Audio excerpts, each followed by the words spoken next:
Welcome to the Beyond the Mat podcast, an in-depth talk show discussing exclusively WWE topics.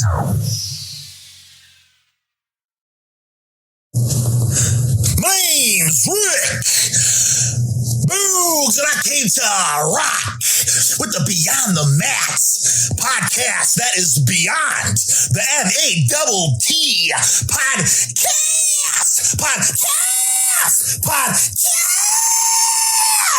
Ah!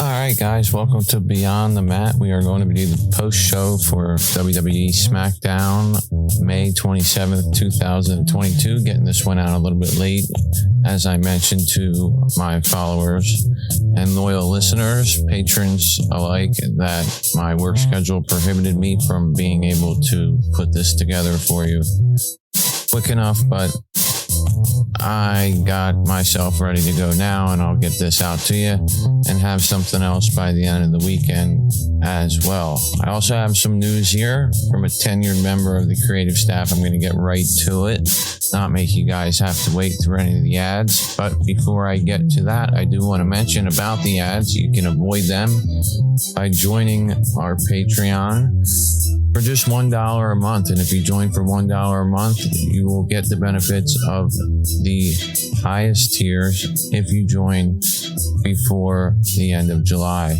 I will send you the merchandise, and you'll have the opportunities to be on the show, follow on Twitter, all the perks of being a member of the top tier of our Patreon.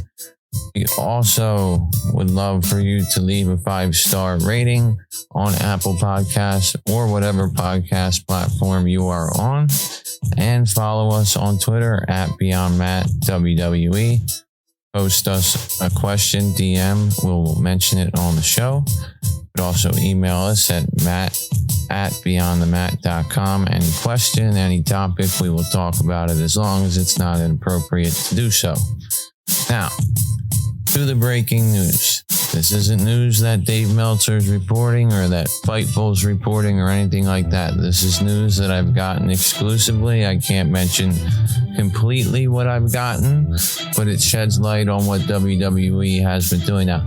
The SmackDown episode that we saw on the 27th of May was very tag team heavy. They seem to be moving in a direction where they want to feature tag team wrestling a lot. They had the Gunther and Luba Kaiser match against Ricochet and Gulak. That match, it was well worked out. It was nice to see Ludwig in the ring doing what he could do. We obviously had the 6-man tag to end the show. We had the Riddle tag match. So we had a lot of tag matches that night. And I think that it's WWE basically saying, yes, we do care about tag team wrestling, right when everybody says that they don't. We saw the ladies championship contenders match turn into a tag team match as well. So we also saw the New Day pick up their mystery opponent, which was telegraphed probably to most of the audience that it was going to be Drew McIntyre, and it was. I don't know if anybody thought it was going to be anybody else, but I sure didn't. I saw that coming. Nice to see McIntyre back. I actually like the way that they played out their feud with Sheamus, Holland, and Butch in this match. It is a tired and cold feud that they needed to move on from, but at the same time, I liked the way that this match worked out in the main event. And at the end of the day, the New Day is still a very big act. They've accomplished a lot in WWE over the years. They have individual members who have been champions and things like that. They have the record for most tag team championship reigns. So you have to respect the New Day in some respects. And the stuff they do is annoying with the trombones and stuff. And we'll get into what happened after that match. But Now we will go straight to something else. It is time to give the people what they want. That's right, as The Rock says there. As Dwayne tells us, it is time to give you guys what you want. You want the inside information. You want to know what's going on here. Well, according to a tenured member of the creative team, they are pulling a page out of the real life heat that Brock Lesnar acquired by being the champion and not being present very much, and the fans turning on him, resenting him. He was a heel at the time, so they shouldn't have been behind him anyway. But fans did not like the fact that he was the champion and not around at all. And they're doing this now on purpose with Roman, keeping him out of pay-per-views, keeping him off TV as much as he can while he has the two top titles, which we all want to see him defend. We all want to see one of our favorite babyface wrestlers or even a heel wrestler become one of the world champions. And they can't do that as long as Roman continues to not be on TV. They're doing everything they can to push Roman further and further and deeper into that hated heel archetype so that they can turn him eventually into the most lovable babyface. And to them, they don't care how they generate heat, how they generate the hatred towards their wrestlers or their superstars, as they like to call it. They just want the heat to be big and emotional. They want everybody to be in an uproar. They don't want anybody to be cheering for Roman Reigns. They don't want this to happen. They want people to boo Roman Reigns. People have gotten behind him as being the top guy in the company, as they should. He gets mixed reactions when he comes out. People get excited because he's the star of the show. People cheer. People boo eventually when he does, the heel thing in his promo and gets the crowd to do the bait and switch, similar to what the Usos did last night on SmackDown. But at the end of the day, he gets too much support. At the house shows when he was fighting Drew McIntyre, everybody was behind Roman Reigns. At the UK tour, when he was fighting Drew McIntyre, everybody was behind Roman Reigns. They don't want people behind the heel. They want people hating the heel and loving the babyface. So another way to make people hate Roman is keep him away for a little bit. Keep him not defending the title, which will piss people off. And then eventually, when you do turn him babyface, he becomes all the more lovable babyface, much like Brock Lesnar was when he returned and eventually turned babyface. So the reason why I'm getting into all this about Roman and his future and the reason why he's not defending the titles and things like that is because what they're doing is they're trying to develop the middle of the roster, the upper mid card, and even the bottom of the card. We saw this last night on SmackDown. All these women featured on television getting screen time. I don't know exactly what it all means or if it was even meaningful at all. We had Xia Li just take a couple words from Shotzi and then walk away. But we saw Shotzi talking a lot here. We're getting a little bit more of her personality on TV. That's nice. We're seeing Shayna Baszler and Natalya routinely. We're obviously seeing Raquel get pushed a lot here. So that's real nice. But back to the men's, we are seeing people like Riddle get elevated here, and they're doing it in a way that they had him rub against Orton, RK Bro. They drove that all the way as high as they could. It was at a fever pitch. I was in the building the week before they lost, and it was like a rock concert. I couldn't hear myself think. I felt like I needed to leave, quite frankly. But I didn't. I stayed there, obviously, and it was a wonderful time. So what I'm getting at is that they're continuing to build Riddle here. They're going to continue to work him against a top act as the Usos are, and they're going to have him with Shinsuke Nakamura. This is also going to open up the opportunity for Shinsuke Nakamura to have a shot at Roman Reigns when the time comes. But they're dumbing down some things to try to bring up the middle tier guys. and make things more important. Everybody always says they're not making enough stars. They're not churning the roster enough. They're not developing guys enough. And that's what they're trying to do here. They're trying to get guys like Riddle built up. And according to what I've heard, Riddle is going to be a champion within the next year, and most likely will be a world champion, that is, before Theory. And a lot of people think Theory is somebody who's going to be a champion the next year. And, I've had this conversation with guys so many times. Who do you see in 2 or 3 years being the top guys that are sort of in the middle now or in a tag team now? A lot of people say Montez Ford. A lot of people say Theory. A lot of people say Chad Gable. And all those guys are great. I agree. They all are going to be at the top of the roster one day. But when people hear me say Riddle, they always question that. There's no way they see Riddle making it to the top. Mark my words, Riddle is going to be a champion within the next year. He may even win one in his first shot against Roman Reigns. I don't know exactly how that's going to go, but I know that he will be the first one to have a singles opportunity against Roman Reigns this summer. And the original plan to have Roman Reigns wrestle at Money in the Bank is most likely not going to happen, but we'll see how that happens. I do know also that The Rock is planning his return at Survivor Series, like I reported before. That's again been told to me by my source. And I've also heard that he is continuing to work towards having a program for WrestleMania, mainly because he's also having to promote the XFL at that time very heavily, and having a match in a football stadium is great publicity for that. So that's something that he's wanting to do, and it's something that we're probably going to see, and I'm pretty excited about it. But like I said before, it's probably going to be Survivor Series that we see The Rock return, and we're probably going to see Roman Reigns at least still with the Universal title, if not both titles. He's not going to be dropping the belt, if not to Riddle, really anytime soon, as far as what I've heard. So that's what I've heard. Now, as far as the pay-per-views go coming up, we're going to see a lot more tag stuff.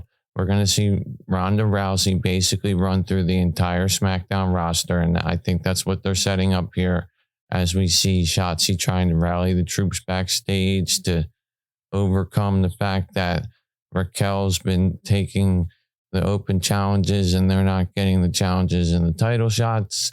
And then she gets locked in the room by Aaliyah, but we get Rousey attacked by Baszler and Natalya. So during that tag match, we also saw a standoff between Baszler and Rousey. What they're working at with the ladies is have Rousey continue to work with Raquel. She's going to have a good match with Raquel coming up here, most likely either at a pay-per-view or a SmackDown main event. She'll end up disposing of Raquel, even though Raquel will look strong in the match. She'll then run through the rest of the roster and have a main pay-per-view program with Shayna Baszler, possibly heading into Money in the Bank or SummerSlam. But that was why we saw in that match them have that face-off for a second, but not even get to touch each other because Natalya pulled Rousey out of the ring before Baszler and Rousey could go at it. So let's start out from the top of the show here. We have the Usos coming out, giving the promo. They did the old bait and switch where they thank the fans and then turn on the fans, tell them they don't need them. I thought it was pretty funny when they said, "Hey, we don't need you, little guy in the Kevin Owens shirt." But this was all something for them to come out and gain some heat from it. And then for also so we could get Shinsuke Nakamura to interrupt it and then introduce his new partner, Riddle. Like I say, they're continuing this tag team stuff to help build Riddle and to keep Shinsuke Nakamura relevant in a feud with the Bloodline. It's interesting because this tag team was basically put together by a real shoot injury and a kayfabe injury for Orton, and that's fine. You got Riddle and Nakamura, two guys who can go in the ring, and I'm interested to see what they can do. They will have the championship contenders match on Raw. You know, I'm sick of hearing the championship contenders match every 5 seconds. Michael Cole, shut up! Yeah, exactly. Michael Cole with the championship contenders match for Raquel Gonzalez, championship contender. Enough with the championship contenders matches. Now, so that was our first segment with the Usos and Riddle, Shinsuke Nakamura. We saw Shinsuke and Riddle backstage later in the show, and we also saw the Usos involved with Sami Zayn later in the show, which we will get to shortly. Next up, we did have the championship contenders match for Raquel and Ronda Rousey backstage. We had Shotzi trying to pump up the other girls, telling Aaliyah that she had the quickest win ever, telling Natalya she had the most wins ever, telling Xia Li she's undefeated when she's only had one match on television. It's a little bit of a stretch to call somebody undefeated when they're 1-0, but I guess it is true. Xia Li just walked away at the sound of that. And Baszler and Natalya did not look like they wanted anything to do with what Shotzi had to say. And that's why when they left the locker room, they shut the door and Aaliyah locked her in there because that was getting back at Shotzi for what happened a couple weeks ago when Aaliyah said that she was locked in the locker room by Shotzi. I don't know if we're going to see Shotzi and Aaliyah feud here or if we're just going to see Rousey continue to work through the women. I think either way, if we have Shotzi and Aaliyah in any kind of match, it's going to then lead to one of them facing Rousey in some kind of way. And I think that Rousey needs to be the fighting champion as a babyface that defends the belt on television, no matter what, no matter against who, puts over some of these younger talent. I think it's a good thing for them to be doing this. We're going to see a return of Bayley pretty soon. And the women's scene over on Raw is actually pretty strong. We are going to see some people start to go away. But if you think about it, on SmackDown, the women are basically missing 3 of their top stars. Flair is not there. Sasha Banks and Naomi are obviously not there. Lacey Evans then moved over to Raw, so that's a 4th one. We had Toni Storm get released back at the beginning of the year. So that's actually 5 people who are big stars that aren't there, and they need to replace them with these lower level stars who have not seen much action. They're starting to see some TV time. Not saying that they're doing the best with it, but it's nice to see them get the time and see what they can do with it. So we end up here with Raquel and Ronda Rousey go about 1 minute until Natalya comes in, chop blocks Raquel from behind, takes out her hamstring. Raquel did a great job of selling the hamstring injury the entire tag match. Tag match included Raquel hitting that nice twisting elbow splash, finished with the now renamed Tejana Bomb, which means Texas Bomb. Some people thought it was Tejada Bomb, which would translate to roof shingle. And I don't think that they named the bomb Roof Shingle Bomb. So Tejana Bomb it is, Texas Bomb. They didn't want to have it as the Badass Bomb or whatever Chingona was translated to, not to offend anybody by the fact that I'm not the best translator. But anyway, they get into this tag match. We see that towards the end of the match, we have Ronda Rousey facing off with Shayna Baszler. They smile at each other. Ronda Rousey wants to go, and Natalya pulls her out of the ring. They start to go to blows outside the ring, and we have the finish. See Raquel hit the Tejana Bomb on Shayna Baszler and get the 1, 2, 3. Really nice sharpshooter applied in this match by Natalya. I like the way that she applies it. You can tell that she's been trained by somebody in the dungeon as they keep putting her over by. So, nice work here by the women. They don't get all the time in the world, but I really enjoyed the match. I liked seeing all 4 of these women out there. Interesting to see that Natalya and Baszler are still working together, but it works when they're out there. They both have a ruthless style in the ring. I like it. And the tease of Baszler and Rousey is something I'm very interested in too. And I'm intrigued to see what happens in the future between the two of them. So that's that. Moving on to the next segment. We will get into that in just a moment. The Beyond the Mat Podcast. We'll be right back.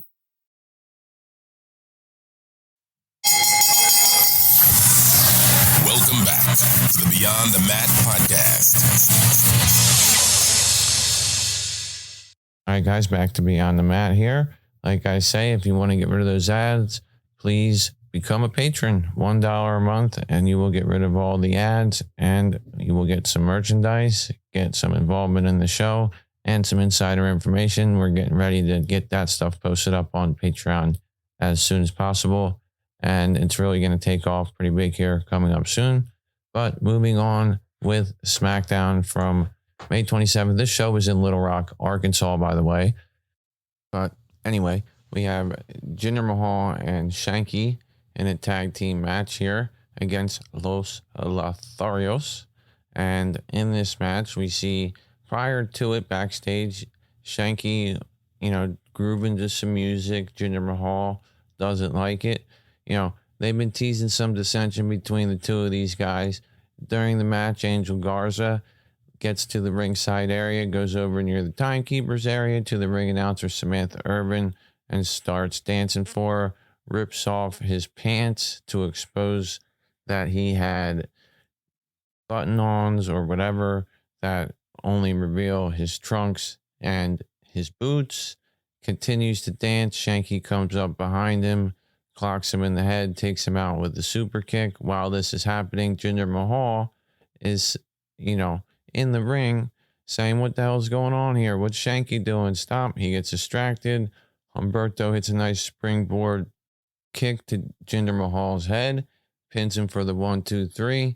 Then after the match, Jinder Mahal goes over to Shanky, who is sitting there dancing like a complete goofball for Samantha Urban, who's pretending to not be completely disturbed by it.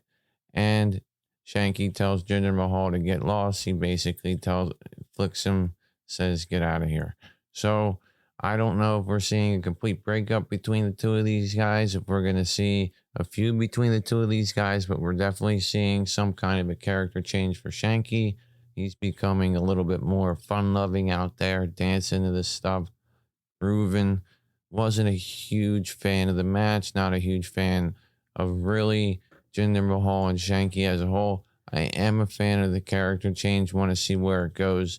Don't know that Shanky has what it takes to really elevate himself too far, but I've always liked the Los Lotharios in the ring, and Jinder Mahal is no slouch. So not a bad match, not bad direction here. Not sure what they're doing, but they're, like I say, they're keeping some storylines going with the mid-roster guys, and that matters. That's important. We can't just have one big storyline between Lesnar and Roman Reigns and everything else not matter.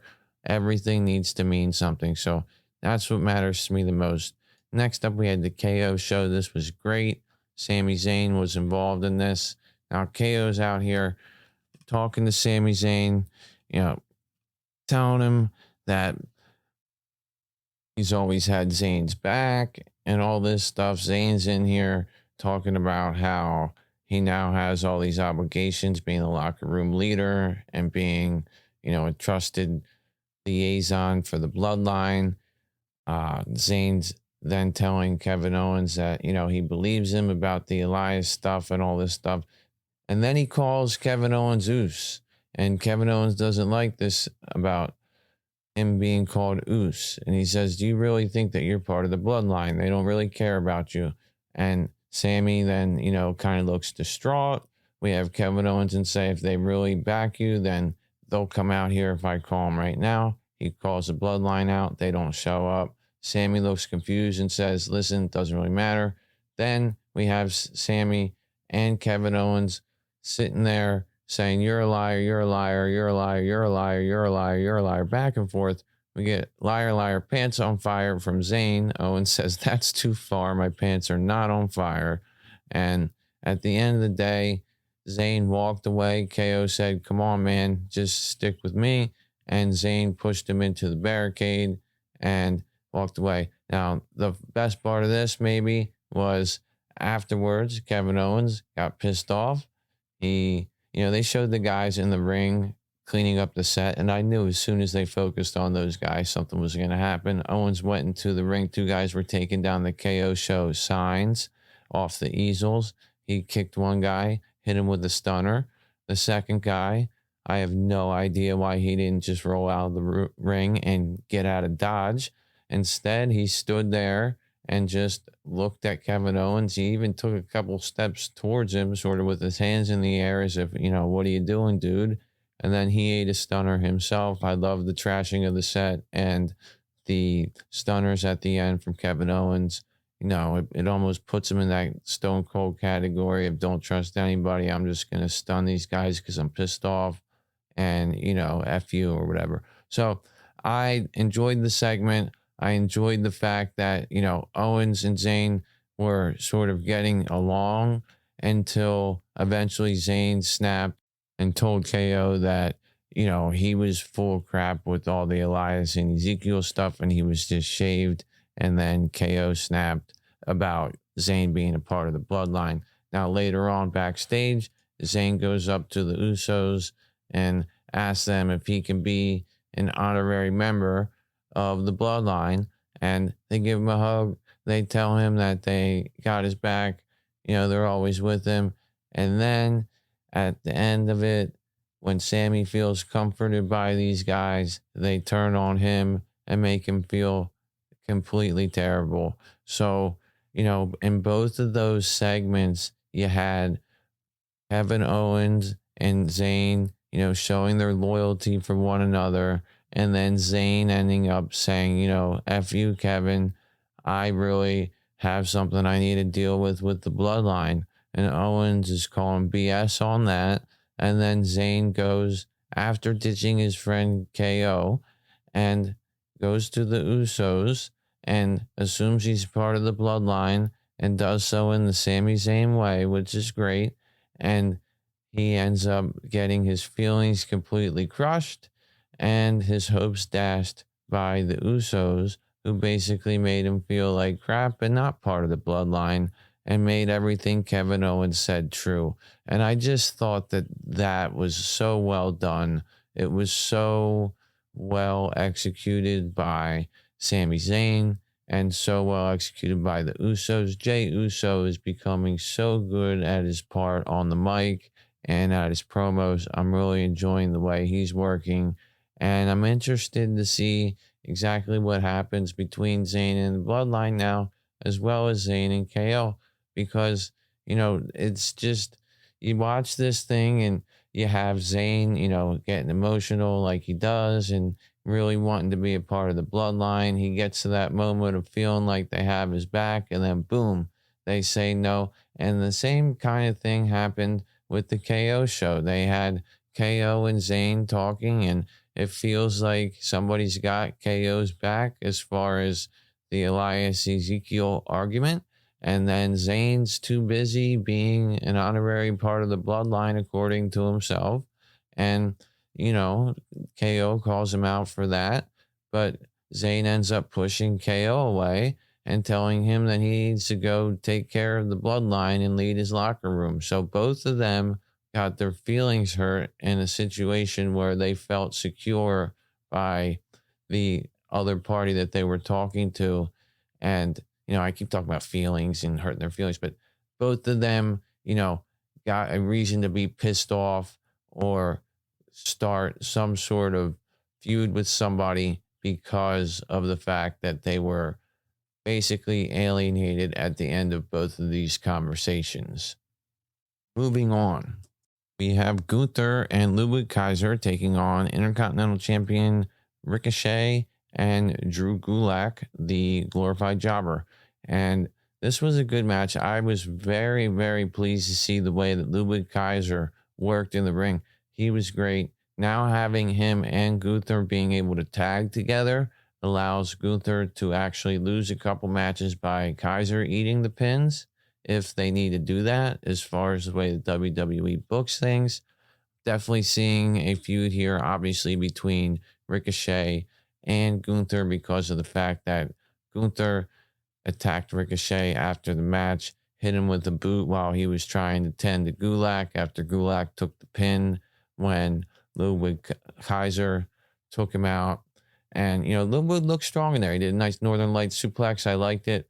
Now, we have Ricochet and Gunther. I don't know if they'll go as far as Gunther actually capturing the Intercontinental title, but because to me personally, I don't feel like Gunther needs it. I think that the feud is good. Everything with Gunther has been a squash match, and everything with Ricochet in his title reign has been a one-off match. I know he's had the matches at the house shows that he's working with the same guy every time, but he's basically had the Mahal match, the Shanky match, the Lotharios situation, and that's about it. He did the redefense against Zayn, but he hasn't actually had a real feud for the belt. So Ricochet could have a good title reign if he has a good feud here and defends it and wins against Gunther. Gunther can just be put over and continue to work. Maybe a better Intercontinental champion is Ricochet if he can continue to be the workhorse fighting champion that we want the Intercontinental champion to be. But I can certainly see Gunther winning that as well. He's a giant. He's been kicking everybody's ass. So, there's no reason why he doesn't deserve to have the IC title.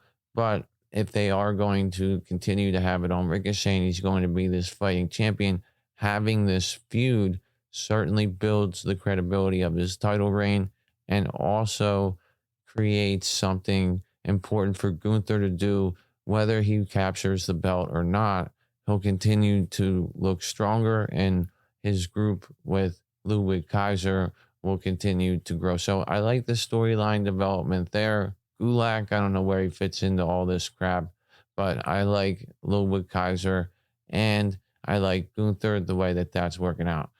So now we get on to the main event. We have the New Day with Drew McIntyre as their surprise partner, whom I think we all knew was coming, taking on the Brawling Brutes, as they are calling them now, not calling them Fight Night or whatever. Now we see the finish of this match, see everybody get taken out, and Woods end up getting the pin in the middle of the ring on Ridge Holland. This is probably the feud ender for this one, in my opinion, and both teams are going to move on. McIntyre looked good in this match. This was a fun match for what it was. I felt like New Day matches, typically are fun matches when they're done right. When they're just singles and they're ending with the backwoods roll up, they're a little bit repetitive and not that entertaining. When they get a chance to tag and work the magic that they can do, it's actually an entertaining thing. It's just the New Day rocks and the goofiness that is sort of something that I'm not too interested in. It's not my cup of tea, but I felt like everybody in this match did a good job. I thought Butch looked good. Holland even looked good at times. Sheamus always looks good in the ring. Drew McIntyre, you know how I feel about him. I thought he did an excellent job. And New Day looked really good at what they were doing, despite the fact that I'm not even a big New Day fan. But I definitely think that this may be the finish to the New Day and the Brawling Brutes feud, and they're going to move on from this now. Hopefully, we can only hope, honestly, because they've been doing this for 3 months. Regardless, I think that we're going to continue to see things develop for Butch, and we're going to see the Brawling Brutes start to take on somebody else. With the New Day side of it, I'm not really sure, but they needed to do this to get Drew back relevant after he lost in the 6-man tag match at Backlash. We haven't seen him since. He's now back in that top part of the card where we're sort of not sure if they're pushing him for championship reasons or if he's just one of the top guys in the company that comes out as a babyface to make the fans happy. I'm not really quite sure, but he's still one of my favorite guys and would love to see him be one of the guys who wins a belt off of Roman and then drops it to Cody Rhodes later on. I'm pretty sure that that's where we're going with this. We're going to see most likely Riddle win a title first. If not Riddle, it's going to be McIntyre. And then Cody Rhodes is going to win a title from Drew McIntyre. We're going to see a heel turn by McIntyre, most likely after he wins the title. But that's only speculation and some inside information I've gotten from a couple members of the creative team. I'm not entirely sure on where they're going, and I don't think they are either. I just know that they are trying to emphasize They're tag wrestling a little bit more, and they're trying to use the tag wrestling to build up bigger guys who aren't really at the top yet. Guys like Riddle, guys like Shinsuke, you put them up against the unified tag champions, and then you build them like that. The Bloodline's the biggest faction that they have. If you can hang with the Bloodline and take care of the Usos, that's going to piss off Roman, and that's going to put you in a feud with Roman. And right now, I honestly think Jey Uso is no smaller of a star than anybody on the men's roster on SmackDown right now. He's a big draw. So is his brother Jimmy. Them as a package are as big an act on SmackDown as anything else. Raw's a different story, but to be honest with you, I like the way that they're doing what they're doing, moving the guys brand to brand, having KO come over to the KO show with Sami Zayn. That was a very good tool there. Commentary was great in this episode. They were very funny. McAfee was saying funny stuff the whole time during the KO segment. He was saying, oh, great, Bloodline's coming out, just like they were supposed to. He was continuing to just add in stuff that was funny. Michael Cole was good, tonight. I thought the crowd was actually pretty well behaved, too. They really responded to the right things. They were into the Usos when the Usos baited them in, and then they got pissed off when the Usos said, we didn't need you. They were also very into Riddle and Shinsuke Nakamura, which is always great because you want your baby faces to be supported. And even after 2 hours, they did give Drew McIntyre, I almost said Drew Gulak, Drew McIntyre a nice reaction. So, overall, not an episode filled with star power. The biggest star arguably on the show is Rousey or McIntyre, but it's not always about current star power. We have a rising star in Riddle. We have a guy like Shinsuke Nakamura who's still, pretty top tier there. New Day's a top act, regardless of how we feel. They're a very popular act. They've won the tag team titles 10 times. They are an accomplished and established and well-received, for the most part, tag team. Of course, there's annoying things that they do, but having them in the main event in that match against Sheamus and his crew is not something that you can look at and say, oh, they didn't put any star power on it. Sheamus is still a star, okay? The New Day is a star package. Drew McIntyre is a star. That's their star power there. You had Ronda Rousey in a match. They're trying to build these other ladies. They're giving them TV time.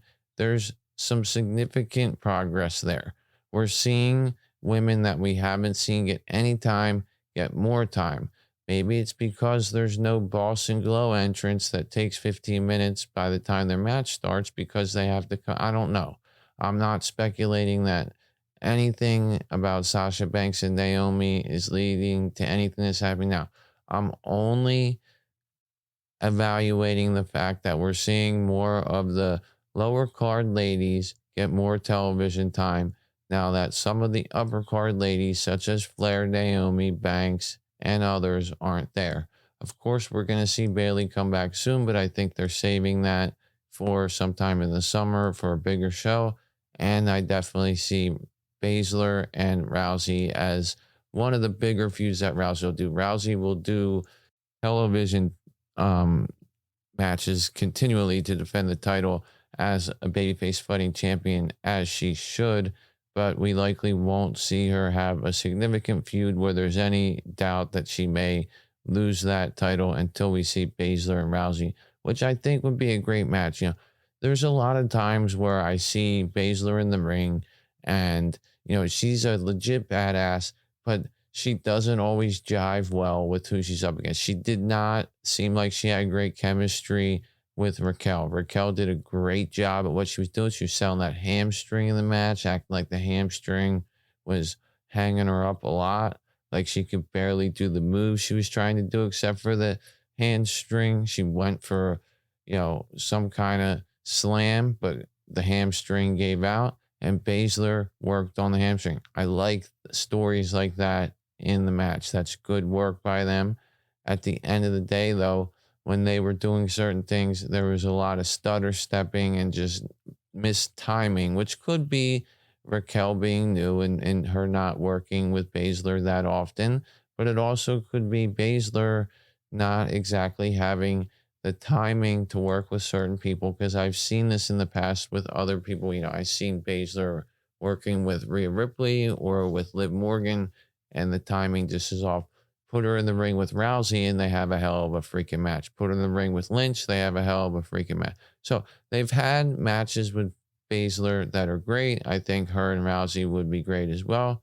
For the Intercontinental title scene, we have Gunther going after Ricochet. I think that's elevating Ludwig Kaiser some, and they're trying to do whatever they can do with Gulak, but honestly, they're making Ricochet look like an idiot here, especially in that match.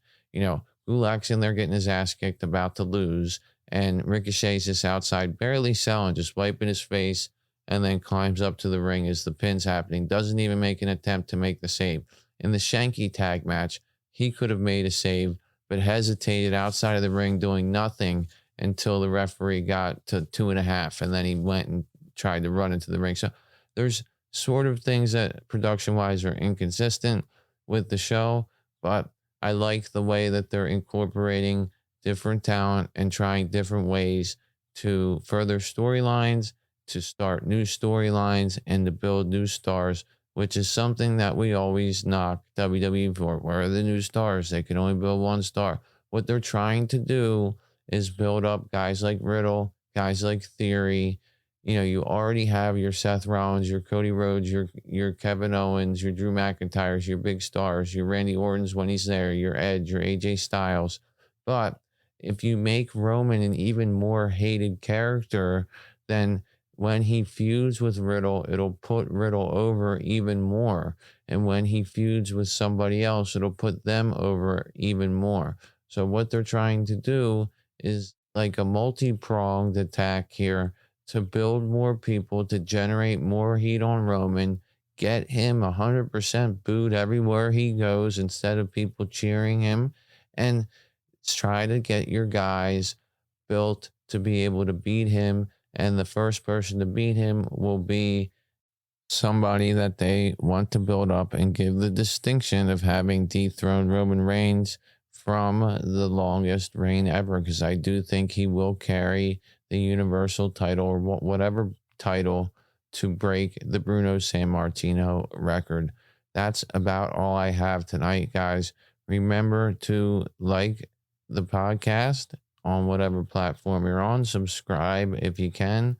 Leave us a 5-star review, rating, or whatever you like. Send us an email, matt@beyondthemat.com. Follow us on Twitter, Beyond the Mat WWE. And of course, go to Patreon, pay $1, get rid of these ads. Until next time, guys, I will see you later. Thanks for joining me very much tonight. Sorry for the delay in the release of this one. I'll do my best to get out as much content as I can for you over the next couple days. And I enjoyed doing this episode for you. Take it easy, guys. I think I'm going to go to the nearest nudie bar and have a drink. Thanks for listening to Beyond the Mat. Remember to subscribe so you don't miss a show.